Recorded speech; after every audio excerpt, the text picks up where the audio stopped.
This is Mae Brussell, and the name of my program is World Watchers. I hope you tape this. It goes pretty fast. Those of you who listen know that it goes fast, and there's a lot of names that nobody can remember very long unless they're in the newspaper every day. So, and some are. So tape it if you can, and send 4 bibliography sheets. Write to me, Mae, M-A-E, Brussell, just like it sounds, P.O. Box 22511, Carmel, California. I'm not going to talk much about Ronald Reagan's procedures in Libya because I don't have a chance. I didn't hear much of it today, and I'm not familiar with what took place. A friend of mine who's listening to World Watchers, she follows it every week, warned me several weeks ago that she heard that there would be a plan equal to like an invasion, an attack on Libya. She must be chuckling today because she told me it would take place on this date. I believe it was the 23rd or 24th, and that this was known several weeks ago. And I couldn't believe that the President of the United States would do anything that stupid. We have a budget we can't balance, and we're spending in the Mediterranean $1 million a day, and we'll be antagonizing the Muslim community, the oil industry over there. We're having enough trouble with them, and it just seems impossible that Ronald Reagan hasn't got enough to do to set the fleet over there to attack Muammar Gaddafi. I think of all the things he has to do. I started listing some of them before I came to the station tonight. When I heard about it, I wondered if these are diversionary tactics, because he literally is up against the wall with so many trials going on. There's the subpoenaing of the radio telephone communication of the Challenger with Kristen McAuliffe. And, of course, the White House will be sanitized, but I believe that the NASA people have a reason that they didn't open the office for 5 hours to hold a press conference after the disaster, and delayed it. It should have been in 20 minutes. It took 5 hours, and in that time they could sanitize any communications they wanted. The scandals coming out of the Philippines are outrageous. The links of the U.S. military base to tracing Mr. Benigno Aquino, and leading to his murder, directly linked to the U.S. military. There's a position in the paper with William Casey's name on. It has to do with $86 million of fraudulent money sent out of the country, or payoffs that was to go to an atomic plant or parts that had nothing to do with the Philippines, that involves the American military. And also there is the suggestion of a lot of money for Ronald Reagan. It could even be up to the millions, but there is a lot of money, and these scandals may be coming out. He sent Paul Laxalt, who was the fundraiser for the Republican Party through his administration, over there. And Paul Laxalt has his own lawsuit coming up in Nevada with allegations of mafia connections and putting up money for his hotel and holding. And William Donovan's trial hasn't started yet. Donovan employed for Schiavone Construction, the man who killed Jimmy Hoffa, and he is the strong link of the Teamsters to the Reagan administration. The Teamsters Union has been identified over and over again in the past year and in the past weeks with their strong mafia ties by the Justice Department and people investigating organized crime in this country. The DeLorean trial has stalled, which is directly connected to the close relationship of DeLorean to Johnny Carson and the Reagan Hollywood connections, and then DeLorean South American connections and his Vatican connections. And the Klaus Barbie trial hasn't started, and he's threatening to name names. And he's directly linked in Bolivia to the cocaine traffic, to Joseph Mengele, to people close to the administration of Ronald Reagan.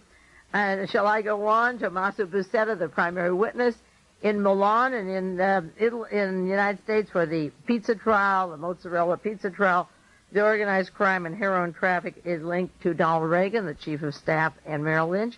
Has been linked since 1982 in government papers and documents, and to George Bush's brother-in-law, Mr. Pierce, the head of E.F. Hutton. And McKellis Indona was murdered in his cell this week, known as God's banker, one of the most important men in the Vatican, who wore 3 hats, one for the Vatican, one for the CIA, and one for the Mafia, all the same, and one big ball of wax.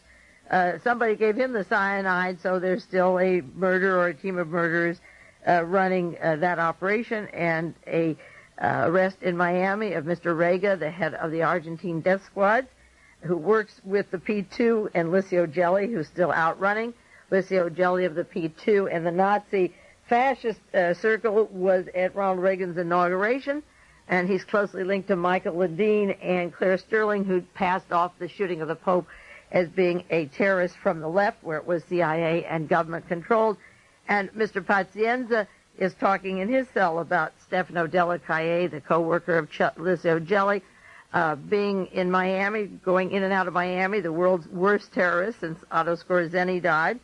And he's talking about Michael Ledeen and Claire Sterling and their work in making disinformation on the shooting of the Pope. And, of course, the Pope, the attack on the Pope was organized and synchronized by the CIA and Frank Churchill, who worked with Muammar Gaddafi and Pazienza and Ellis and Agca, Agca have said that there were links to promising Agca. He twisted this to a Bulgarian KGB story that the Pope would be killed by these people if they had their way. He would be free to go to Libya.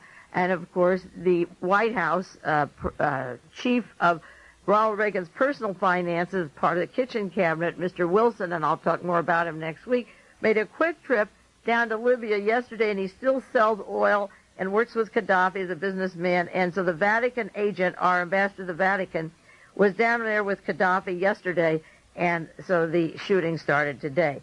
I just listing off the top of my head just a few problems that Reagan has in court that lead to stolen money, to drug money, to flight capital out of countries, to death squads, to fascism, to World War II, to the Knights of Malta, to the OSS that became the CIA, the organizations that killed John Kennedy, Robert Kennedy, Martin Luther King, and hundreds more. To put Reagan in as president, they put in Nixon, and when he fell, they put in Gerald Ford, who was on the Warren Commission, and Reagan. So I think that this attacking Gaddafi is just a huge diversionary. It'll be interesting to see how much media attention it gets, but it has to boomerang in some way. Now, last week I briefly mentioned, just a few minutes, the relocation of the Navajo and the Hopi Indians, that bill that I described just about a year ago that should be repealed and wasn't repealed. And I want to just give a few more minutes on that. It's a terribly important matter.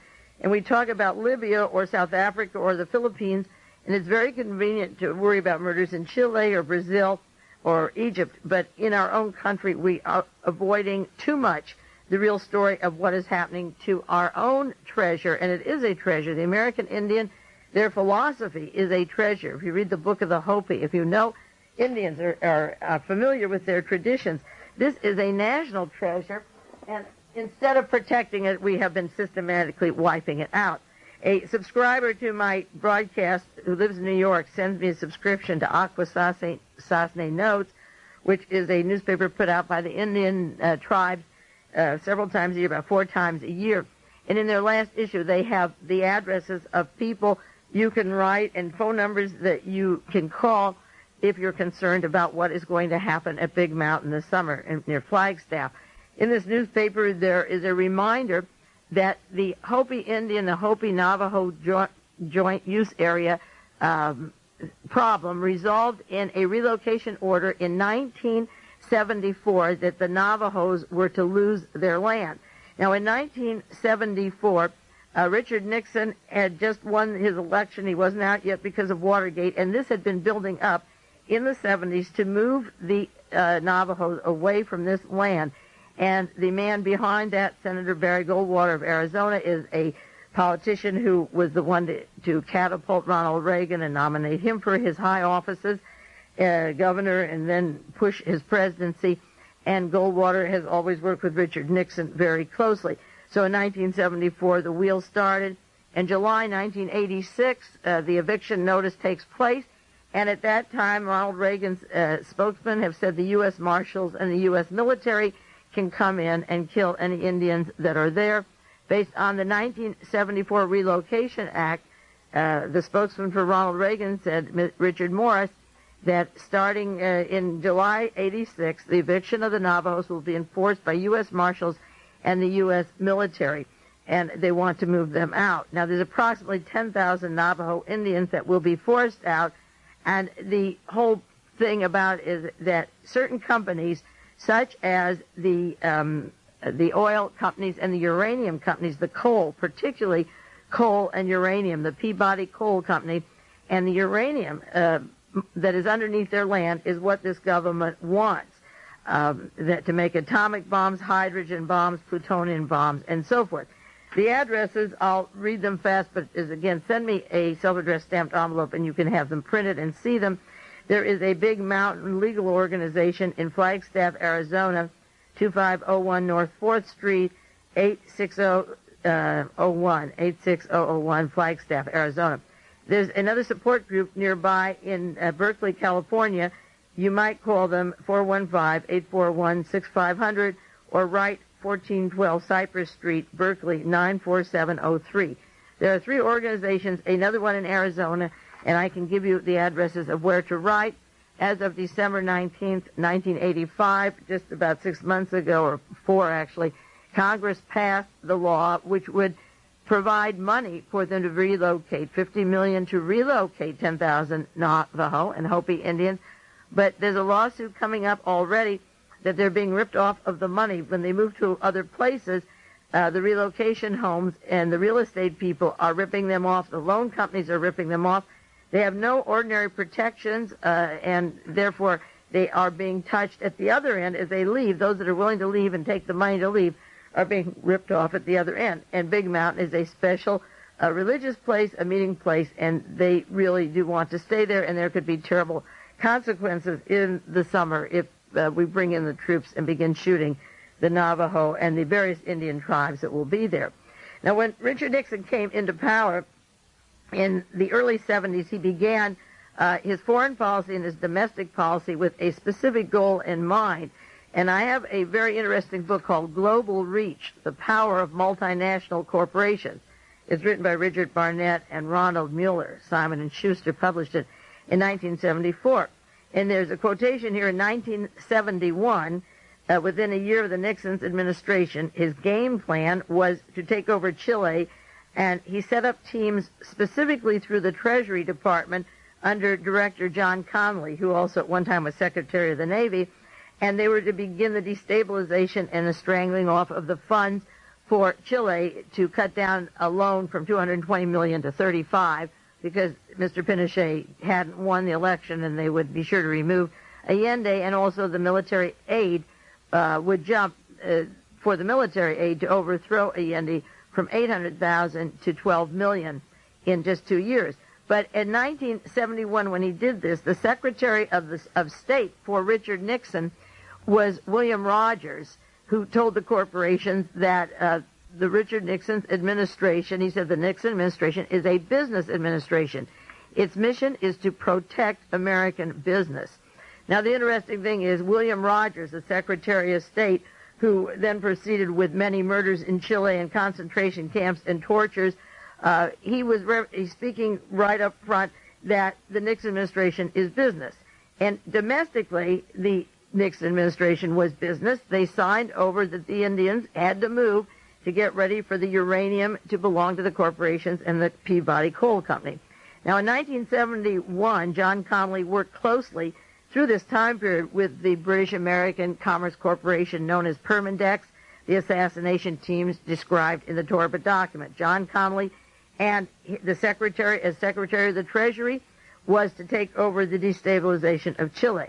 The Permindex operation, the BACC, was linked directly to Nazi Germany, to Huntsville, Alabama, to Werner von Braun and Walter Dornberger, and the Project Paperclip scientists. So John Connally was working in those days, 1971 and through the Nixon administration, with the Nazis at Huntsville, Alabama, who were making the rockets and the atomic weapons to control space and the future Star Wars. William Rogers, in 1986, is Ronald Reagan's appointee to investigate the Challenger mishap as it swings to more military up in space.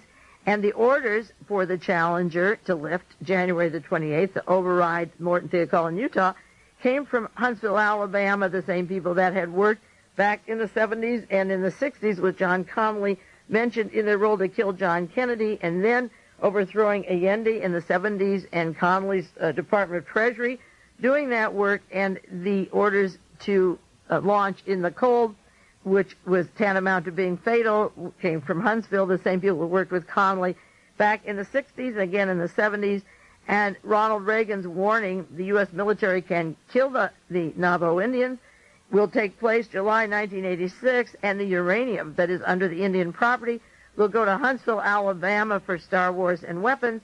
So that the importance of studying the John Kennedy assassination and going back to 1960 and 62, 63, was that the people had stepping stones in 1974. The Indians are sitting on uranium in 1986. Get them off or we'll kill them. And the same people from Huntsville, Alabama that are working and ordering one disaster that will only pay for them if they didn't suffer at all. It's nothing but future bucks and improved space plans for Star Wars and military of space. They're still working together in 1986, and they still have William Rogers, who explained to the top corporations that Nixon means business, and now he's covering up the murders of the Challenger because it is a business military operation, as were these other things that I've mentioned. In the book, there's a book out on Adolf Hitler, which I read sections of years ago on World Watches. It was written by Glenn Infield called Hitler's Secret Life. There's a chapter 16 on the Fuhrer and the Cowboys. As a matter of fact, it was broadcast number 456 that I talked about this book. That's only 290 broadcasts away, and I forget that there's new listeners all the time.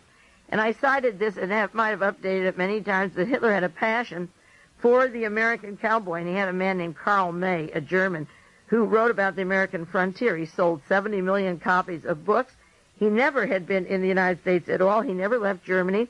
He had this strong hero in every book that went on and beat the Indians and killed the Indians, and is an explanation that he didn't have to go to America to do it. Somebody once said to him, well, Otto Skorzeny replied to Hitler, actually, Dante never was in hell either. You can imagine these things. Well, the American Indian movement and the rounding up of them on what we call reservations, equal to the German concentration camps, was perfect for Adolf Hitler, and I've said on other programs how he used this as an example of what to do as he moved into Europe and got rid of those people that he didn't care to have around. And he used the Redskins of Mr. May's books as the people to be tested as deceitful, as venal outcasts, inferior species, and misfits. These were the subjects of his books. And then in September 1939, he began his war on the gypsies as misfits and began to move them, and also had the help of Arthur Nebe, N-E-B-E, the Nazi who worked closely with J. Edgar Hoover in the United States, and they began to move the gypsies, and the orders began October 20th, 1939, and then it was also political people and Jews and misfits of all kinds, and homosexuals, as we get into the disease AIDS.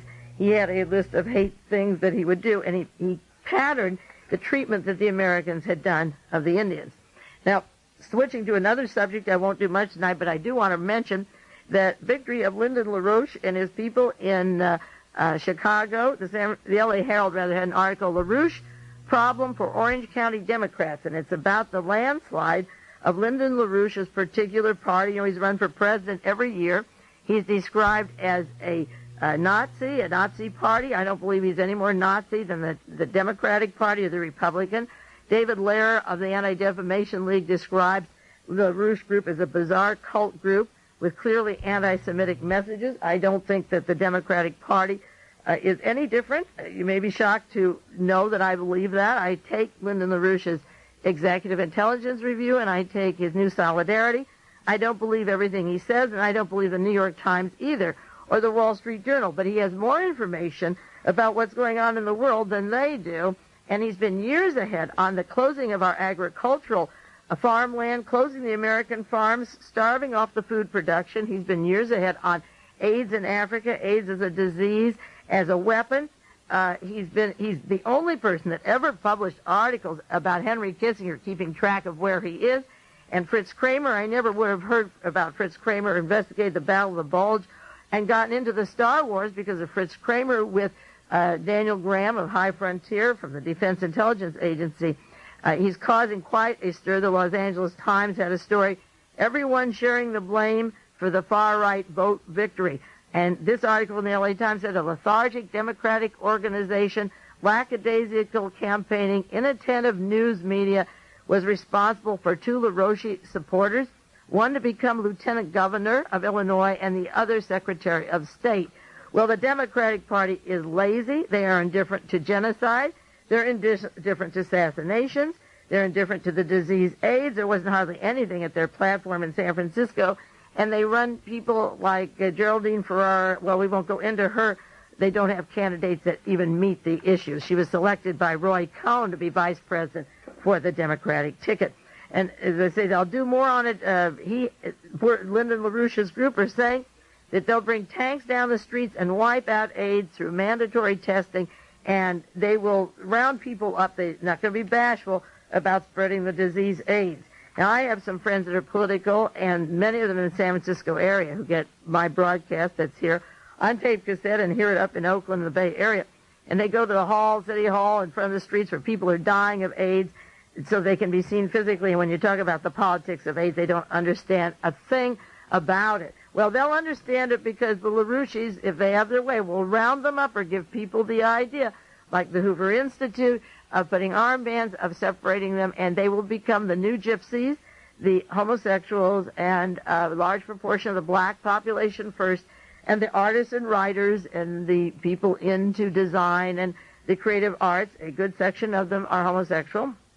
And LaRouche says, we'll round them all up. And they went door to door and got a lot of votes. And in Monterey County, we're going to have the same thing. Arthur Dunn is running against Leon Panetta. That's a man who's never been opposed for a long time. Dunn is from Washington. He was endorsed from Lyndon LaRouche in Washington, D.C. He's a graduate of Columbia University, a master's degree in public law, and he was in the Marine Corps. I used to know Art Dunn. I haven't seen him for a long time. He used to be a long listener when I first started World Watch's program in KLRB 15 years ago. He went to every speech I went to. He was one of my most loyal or listening people, and he had a nephew who loaned me a very expensive tape recorder that I did my tapes on for years. Well, he is mad. This is the party that says Leon Panetta is cutting funds for Star Wars by 30%, so he's going to take, Fort Ord. You don't know what he can do with Fort Ord, a Navy postgrad, and Hunter Liggett, and we've got Kashawa with the satellite and the Presidio Language School and the Monterey Institute, and he may just rally enough votes to get in there, Arthur Dunn, and he's a LaRouche. Well, what can I say? I've gone to Representative Panetta with the story of Fritz Kramer, the man that I believe is Hitler's Fritz Kramer, the Nazi from World War II. The man behind Henry Kissinger, Congressman Henry Gonzalez, calls him a hired gun, and the State Department is leased to Henry Kissinger. And Mr. Fritz Kramer shares offices with Daniel Graham of High Frontier.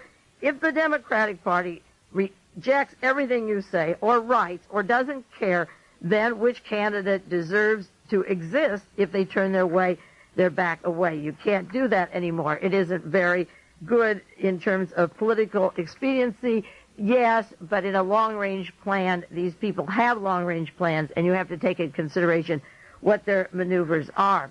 Now, going on to the Challenger and updating you on that story because there's so much in the news, Ronald Reagan is planning a big celebration for the Statue of Liberty, and every state is having a contest for Krista McAuliffe, an essay contest, and from the 50 states and from France, and the students who win the contest will be the first to enter the statue.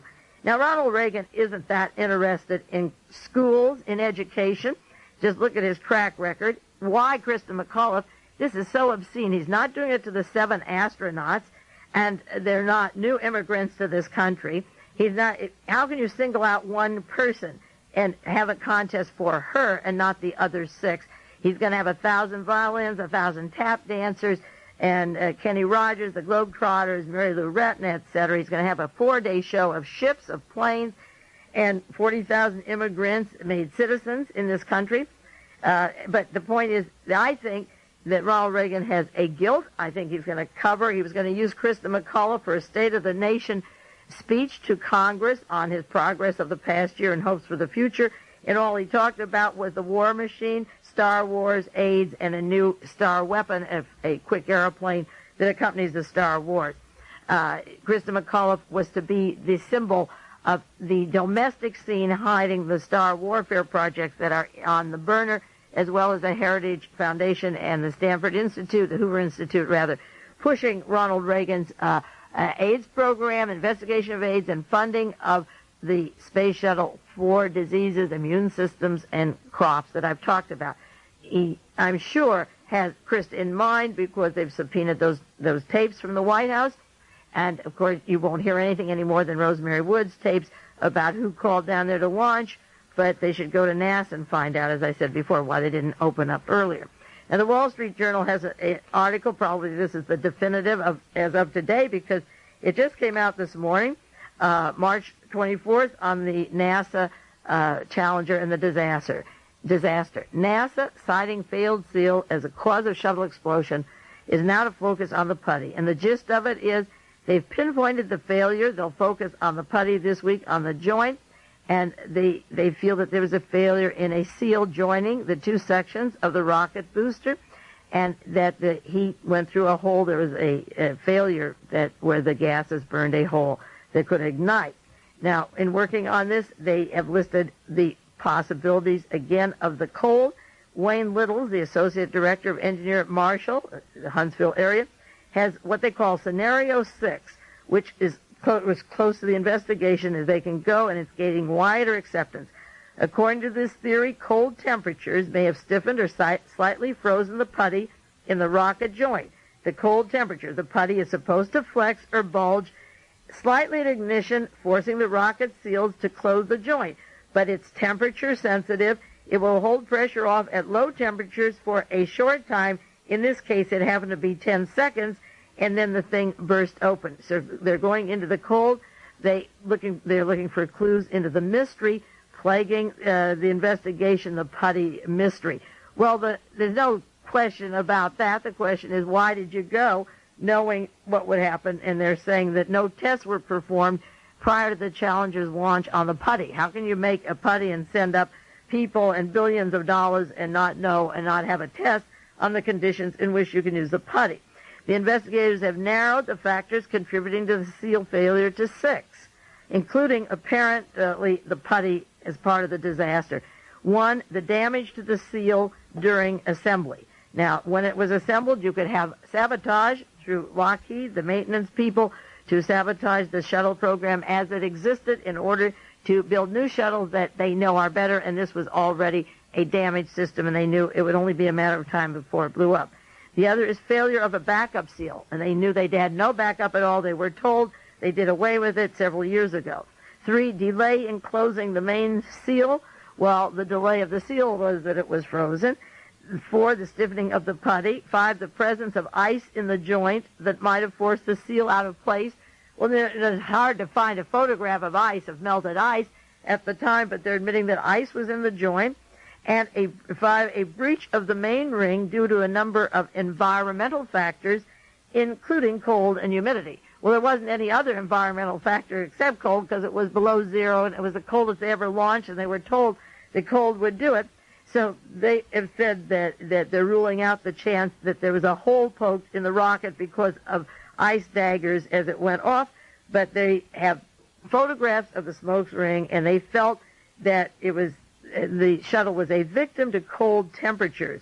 They had 11 cameras, a record of 11 cameras out of 130 trained on the Challenger that failed. 11 cameras failed, and it was a victim of temperature. Keep in mind, like Michele Sindona, and I won't have time to do much on him tonight, God's banker, I'll do more next week. He died of cyanide, and in this case, the Challenger went down because of temperature failure.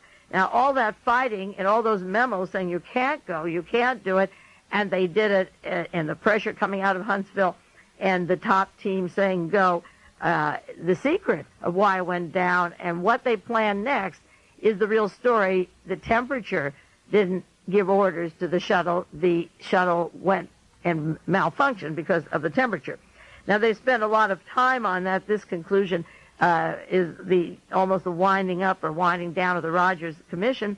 But the first Monday after the Challenger went down on World Watchers in February 3rd, the first week, I was talking about Krista McAuliffe, the speech of the president, the failure of the hydrogen leaking the fuel tank, which it did. It went through, and the rupturing in the seams, and of course the icicles that could dislodge, and icicles, if they didn't dislodge, could leak and break in, and it affected the system, the cold temperature. We'll take a 1-minute break now and then get back to some more of the shuttle and advanced genetic sciences, got good news for you about that. Now, in this 1 minute break, I'm not going to ask you for money. I usually do that. I'm going to thank you for your fundraising. The station set up a goal for the last week, and I must say these are all non-professional fundraisers. They're just good people. You should see the staff here.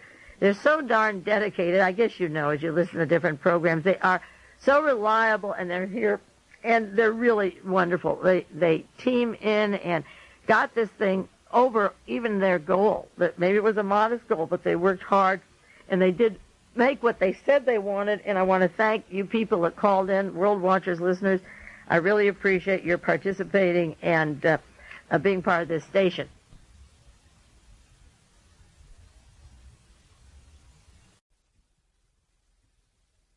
This is Mae Brussell, and it's part 2 of World Watchers, program number 746. And I want to continue with this newsletter that Mr. Sutton has, because he is a renowned author, and he did work with the Hoover Institute at Stanford University. And he has a newsletter, and I just want to share some of his thoughts. He asked the question about sabotage. What would be the motives behind it? Who would do it? And like so many conservative thinkers, they write a lot of good material, but they leave a part out. They're totally unable to see how our own government sabotages ourselves, that it doesn't have to be an outside influence or a loner. So he has a question here with 3 hypotheses. Who had the motivation to sabotage the Challenger? 3 hypotheses. 1, a random nut. This is our Lee Oswald lies. Abnormal individuals, pyromaniacs, Tylenol affair, who get a kick out of creating a catastrophe. Well, you have to rule that out, because if the gentleman who made the rocket booster and the Challenger, the whole machinery of it, said that it's too cold to launch, it's catastrophic, we have these problems, we're going to have a disaster. If they fixed all the disasters, it still might be easy to sabotage, but then the people in charge would be taking care of it themselves. But the fact that they knew that all these hundreds of things were wrong and went anyway meant to me that they didn't want it to go up for one reason or the other. Then he lists terrorist activity, that the State Department had announced that we are in a low-intensity war. There's state terrorism, such as the downing of the Korean Airlines Flight 007, or the Klinghoffer affair, or the Achille Laura, and he talks about state terrorism. Well, he doesn't go into the fact that Richard Truly piloted the Challenger the night that Larry McDonald went down, in the role of Larry McDonald, with Mr. Wigner and Eugene Wigner and Edward Teller and the Defense Department, and the use of McDonald to trigger off Soviet reaction when we went into their airspace. He still thinks of that as a terrorist activity, but not terrorism from the USA. So he leaves out the fact that we didn't take precautions, so you can't blame a nut. How would he know that we didn't take precautions, that there was no backup and all these various things?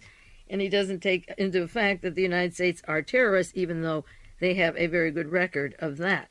Then he cites the Soviet Union, who fears Star Wars, and it's a psychological warfare triumph because they launched their spaceship right after that. Well, we're having trouble with ours. And he asks, what if one of these 3, he only raises the 3 hypotheses. Now, he doesn't go into the 4th, which I've cited all along, which is to remove the bulk of the civilians from the space, to make it military, to use private space shuttles for experiments that could be genocidal. And when I said that private ships could make experiments, I'm talking about the kind of example that's locked up that Representative Markey can't get, that plutonium released could affect specific countries, but they're not telling us which ones. Have we targeted specific countries as warfare states? And are we dropping any plutonium from those ships at a certain time when they're re-entering, even, or blown up, or whatever parts are released on countries and have less to do with the sun and the moon than they do as weapons? So he just brings up these 3 things, but the important thing is that he says the Rogers panel replaced NASA, that NASA was supposed to have the investigation, that they worked similar to the Kennedy assassination. He says the lack of discussion, a valid hypothesis, is intriguing. It reminds me of the Kennedy assassination, where 20 minutes after the event, they said there was no conspiracy, and the Rogers Committee said 24 hours after the event, after they got together, that there was no ice. They came up with that conclusion. He says the Rogers panel has no expertise in this kind of thing in science. It's headed by an establishment politician. You better believe that one. He said former Secretary of State William Rogers has no background in space, no interest in space or aeronautics. On the other hand, he's an internationalist attorney who's politically reliable to do what is expedient of the establishment. And think about this. Why a former Secretary of State? Why didn't they use a Secretary of Defense or a scientist to go into this? Because he does what the establishment wants. And then he makes a few more notes. He said another member of the establishment on Rogers' committee is David C. Acheson, the son of the former Secretary of State Dean Acheson, who's a member of the Skull and Bones. And Mr. Sutton's written 3 books on this, George Bush, and the very gory details of their experiences with skeletons and their secret society at Yale. Dean Acheson, the son of the Secretary of State, a member of the Skull and Bones with George Bush, whose initiates show up at significant events without fail. We have no concept of a link between the Yale attorney and the O-rings, but it's interesting that he's on this committee. Another member is Robert B. Hotz, H-O-T-Z, former editor of Aviation Week and Space Technology. In appointing Rogers and Acheson, Ronald Reagan converted an engineering investigation into a political investigation with millions of competent Americans to choose among. Reagan took 2 pure establishment figures. The history of their blue ribbon committees is sad indeed. He repeats, look at Pearl Harbor, the Kennedy assassination, and Watergate. And Watergate, of course, ended up with Gerald Ford of the Kennedy assassination being appointed by Nixon, who was behind the Kennedy assassination, to become president of the United States. And, of course, these people, Rogers and Nixon, all of them are the very people dislocating the American Indians for uranium as of July 1986, to the point where they'll be shot and killed if they don't get off the land. So Mr. Sutton says the ink isn't even dry on their past history, and then the question comes out about their impartiality. And so he's questioning the Rogers Committee, and all of a sudden how they come out with certain smoke. And he goes into the details of smoke that's there, and then it isn't there, and it appears at one time and then not another. And he figures out the temperature and the way that the committee worked. Pardon me, I hit the mic here. The way the committee worked in coming to their conclusions. And he feels that it is a total fraud, and he cites this. If you want to send for a copy of these newsletters, I don't know if he has individual copies. I'm sure he has. As I say, Volume 5, Number 1, March 1986, Mr. Anthony C. Sutton, P.O. Box 39850, Phoenix, Arizona 85069. Now, a religious leader who passed away just recently, Mr. Armstrong, had a lot of publications in his, he has the Plain Truth that's handed out at the various grocery stores and newsstands, and you can subscribe for it free. And I sent for it because he had articles defending and praising the Bitburg visit of Ronald Reagan last summer, and he's close to Franz Joseph Strauss, the strong man of Europe, who's a Nazi. Just before he passed away last year, Armstrong described spending a day with him, visiting him and spending a day or two with Richard Nixon after he took office in 1969.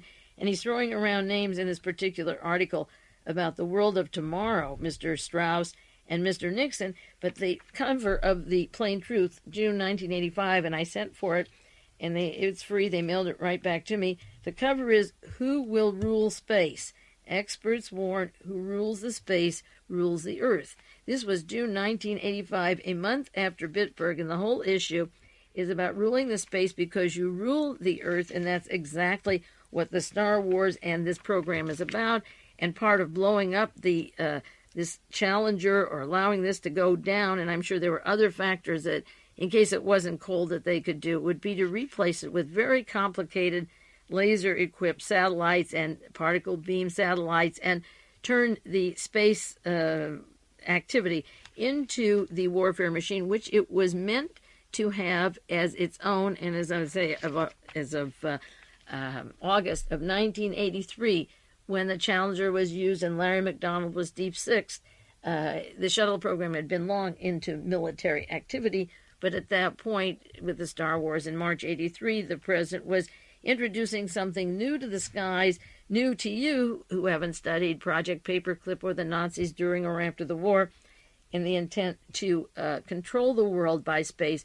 But this Mr. Armstrong, the religious leader from California, goes to Germany to visit Mr. Strauss and talks about if you control space, you control the world. That was just a little less than a year ago. 2 days after the shuttle went down, there was a directive from Caspar Weinberger, January 30th, in the Houston Post, highest priority given Star Wars. And I keep repeating it because they didn't wait an hour to let you know that the long-range planning of Ronald Reagan of the Pentagon is the Star Wars, and that, he doesn't even hardly mention the shuttle in this article, that they will put $2.75 billion into that, so $2.5 billion into one more shuttle doesn't get the priorities. If he gets his Star Wars, you can have the shuttle, and then they'll both be used together for, he said, exotic weapons, for lasers that can automatically shoot down Soviet missiles and so forth. So he wasn't grieving 2 hours when the announcement right off the bat was, hey, if you want anything else, Star Wars comes first.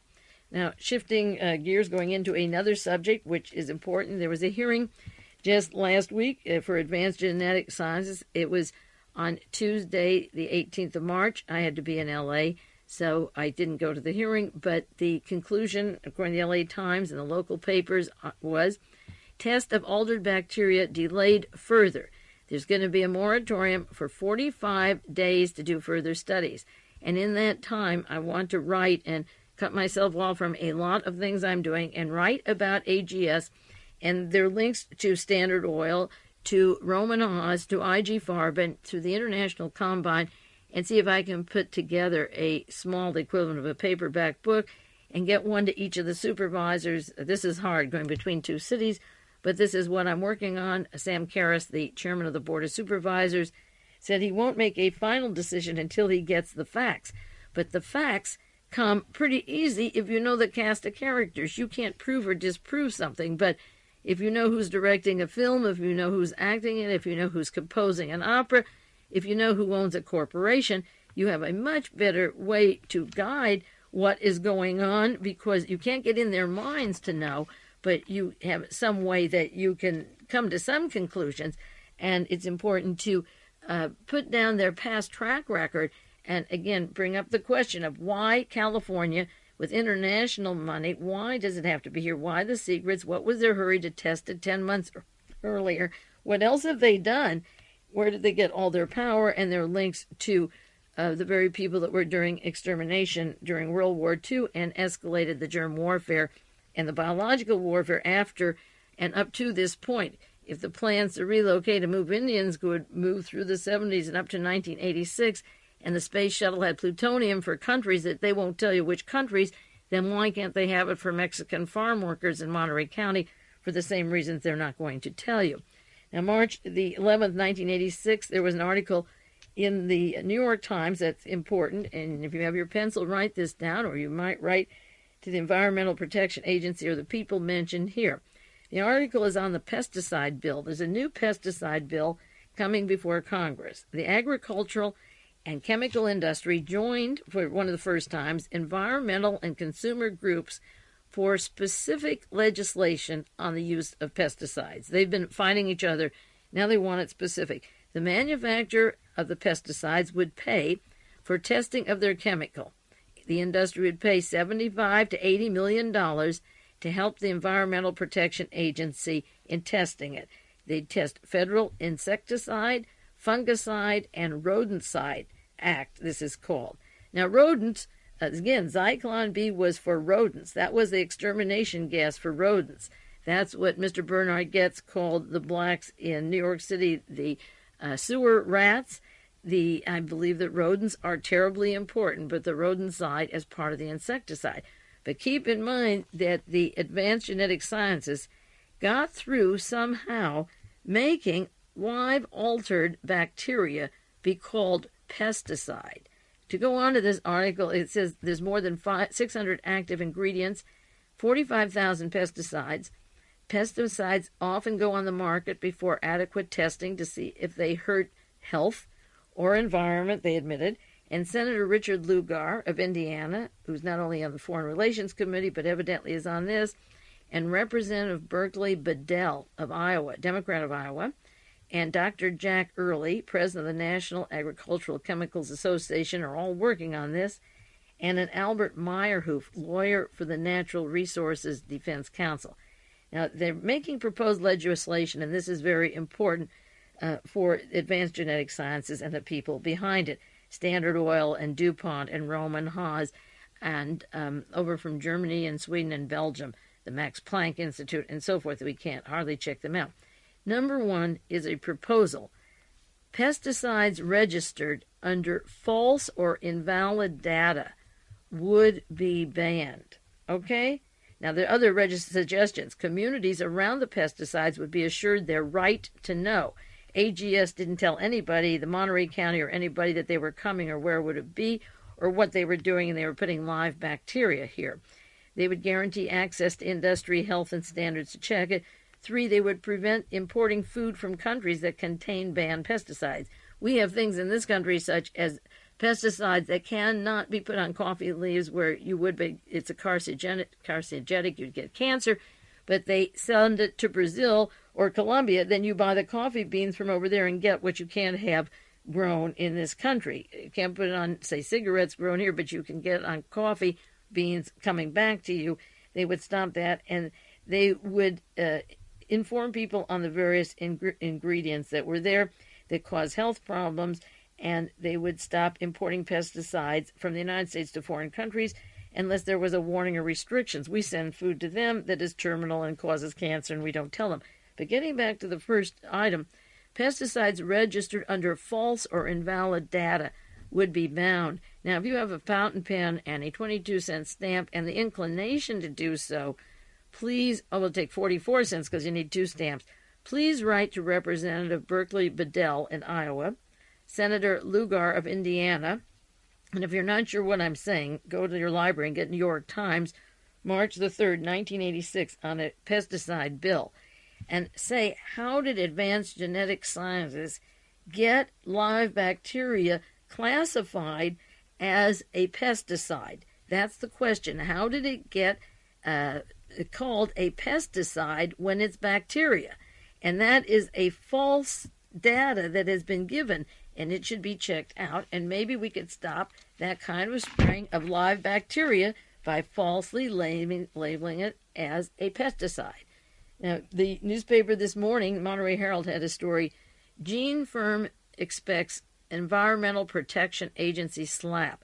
The Environmental and Protection Agency found out that unauthorized, they had done open-air testing on 45 trees in the Oakland area, and they think that they will not revoke their permit. They're sure of that. David Jones said, he's the financial officer that brings that money in from Europe. They won't revoke the permit. It will go on, but they will scold them because they have injected bacteria into trees and they weren't supposed to do it. Now, not only did they do that, but they cause cankers in about 7 or 8 trees, and there's photographs of it, which is dangerous and which would affect the decision. But they're very confident and have a lot of political power and financial power. When you get DuPont and Standard Oil behind these firms, you know that they are pretty sure they're going to get through with this. But the company put this spray on the trees up in Oakland, and trees are not hothouses, and animals can carry this, and they released these mutant organisms in Oakland, California. But keep in mind, the office was set up by an attorney, Mr. Adams, from Connecticut, and he worked with Sullivan Cromwell, the offices of I.G. Farben and Allen and John Foster Dulles. So they go to a black community in Oakland, mostly black people live there, and right outside of Berkeley, California, where all the radicals are that Edwin Meese and Ronald Reagan hate anyway.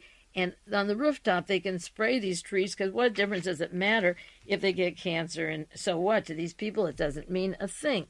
Now, the New Solidarity that I quote sometimes, and I do like their articles, some of them, I can screen out a lot of it, had a very interesting article, just this last one, March the 17th, on Pat Robertson. The title is confusing. He says he's selling snake oil for KGB. Lyndon LaRouche thinks Pat Robinson's a communist, which is very interesting, in how he aligns himself with State Department policies. similar to Henry Kissinger. And of course, I think Kissinger is a walking Adolf Hitler.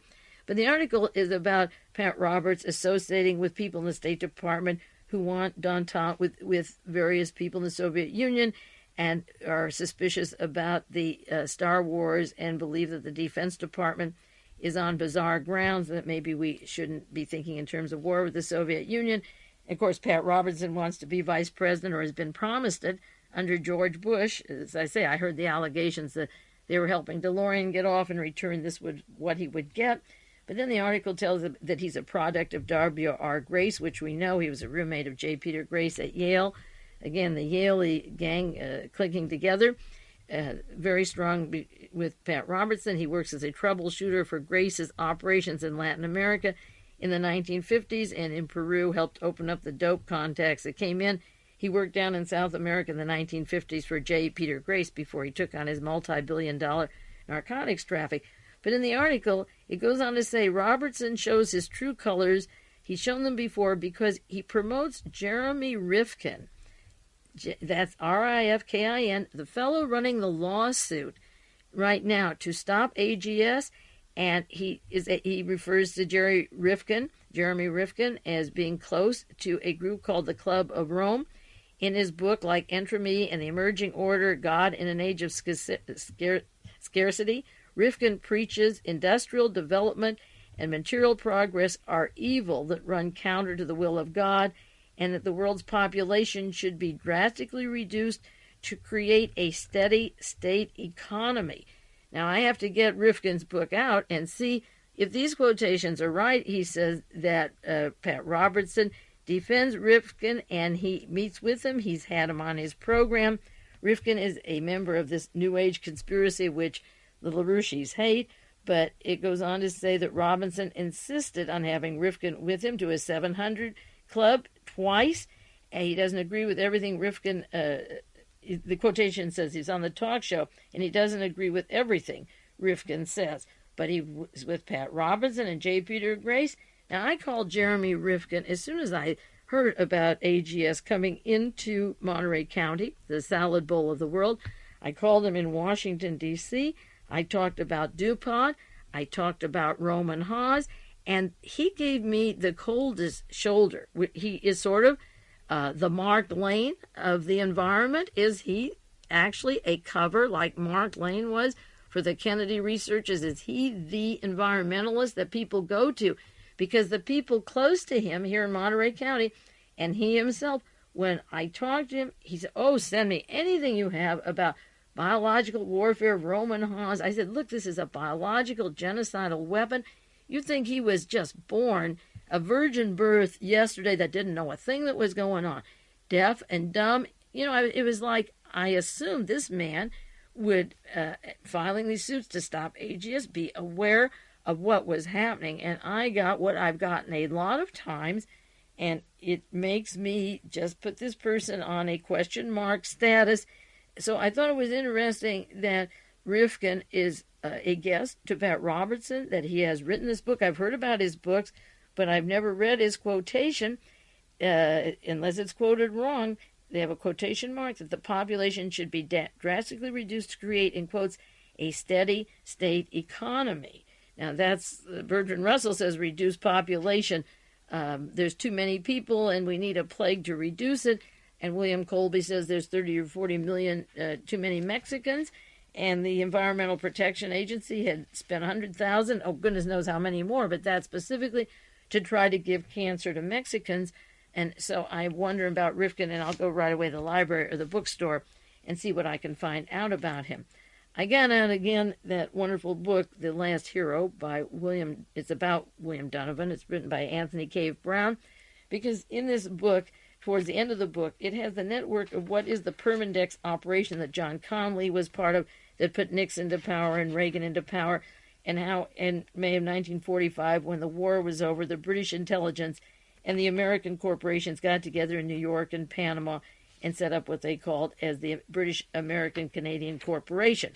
And that was just within days of when the war was over. And this took all the top spies of England and United States and set agencies and corporations all over the world in South America and Asia, and offices at Rockefeller Center, The room 360630 Rockefeller Center was one of their addresses for intrepid British intelligence. And this book, The Last Hero, it's in paperback and hardbound. And Tom Davis has them at Research. I can give you the address again where to get this book. It's a classic. It's similar to the book Spooks by Jim Hogan, filled with information. But given the background of some of these people, I went back to this book to the period 1948, thinking of what was going on in this country. The war was over in 1945, May of 45. The corporation was set up, of course, ahead of time, but announced itself in May 45. But in this book, it describes Mr. Donovan of the OSS, who was a Knight of Malta at the Vatican, and J. Peter Grace is the head of the Knights of Malta, along with his outfit, and John Connally has worked closely with those Knights of Malta, and James Angleton. In 1948, Donovan was to find out just how weak the CIA had become. It had only been there 1 year, 1947, so he invited James Forrestal and a secret committee to get together with Dr. Vannevar Bush, Admiral Suhr, and General Gunther to study problems of defense. The excuse was defense against unconventional attacks if the Russians want to use biological weapons on us. Well, it has been documented over again how the CIA used them in Cuba against Fidel Castro, poisoning the crops, how we want to give toxic poison to Lumumba, how we've used poisons for a weapon as an offensive weapon, and even again, the plutonium that could fall over specific countries they're lying about. So the CIA worked out a program of 7 subjects for their committee. This is a year after it was formed from the OSS. One was clandestine attacks using biological weapons. The other was the delivery of atomic explosives. The other was attacks on individuals, key ones, or groups or installations. Another was the application of psychological warfare. The 5th was a group to study economic warfare. The 6th was clandestine attacks using chemical weapons. And the 7th was clandestine attacks using radiological weapons. Now, these were set up in 1948 with a committee to get active in these 7 groups. And, of course, I decided, like overthrowing Allende, elected in Chile, they used the economic warfare, they used the killing of key individuals, many individuals, and there are a lot of elements that they could use to overthrow a country like Chile.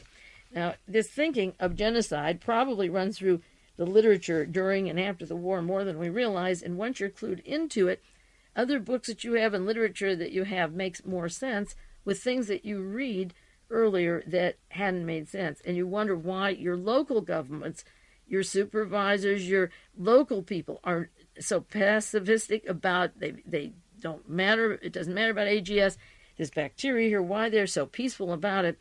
And I got some information, maybe some of you have it and don't know it. It's about a building in Chicago, 1212 East 60th Street. It's called the Public Administration Clearinghouse, PACH.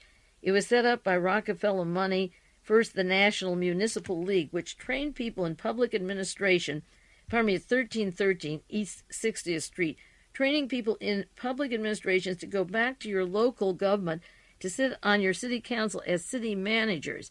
They're not elected, but they're city managers who approve of things like, say, this spraying, or know about it, or pass the word down that it's safe or okay.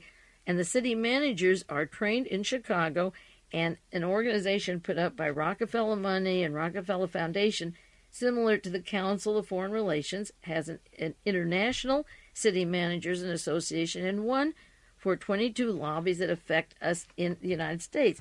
And there were quotations in this material I got. One was about a Charles Edward Merriam, who was vice president, helped found the organization 1313 East 60th Street in Chicago. Just a couple of quotations that apply to AGS. He wrote a book, Charles Merriam, called New Aspects of Politics, published by Rockefeller and the University of Chicago. Control is likely in the future to reach a point where it may be possible to breed whatever type of human being is desired to have. We could breed morons and heavy-handed half-wits if we want them. We may breed strange creatures as beasts of burden and toil, symbolized in Capek's memorial play R.U.R., dominated for hard toil. And I think of when AGS first surfaced, they said that this live bacteria could affect the immune system if you're weak or sick or have a disease. Are they breeding hard, strong farm workers and getting rid of the weak to do better work faster when the manual work is required? And then Miriam, in the book, The Role of Politics in Social Change, says you change people through diet, through glands, through medication, minor manipulations and stimulations. The strategy of control leans to the side of science. I don't have time to do more on this group set up in Chicago that manages the city level, but this is the thinking of one of the founders of the group, and this is what I'm afraid we're seeing with Advanced Genetic Sciences testing it out here in Monterey County. But the time is up now, so I'll do more on this. I rushed through this very quickly. Get back to that and some very important stories for you next week. In the meantime, this is Mae Brussell. Thank you again for books and articles that are pouring in. I'll use it all eventually. There's so much right now. But keep reading and sharing the information. And as I say, I'll be back with you next week.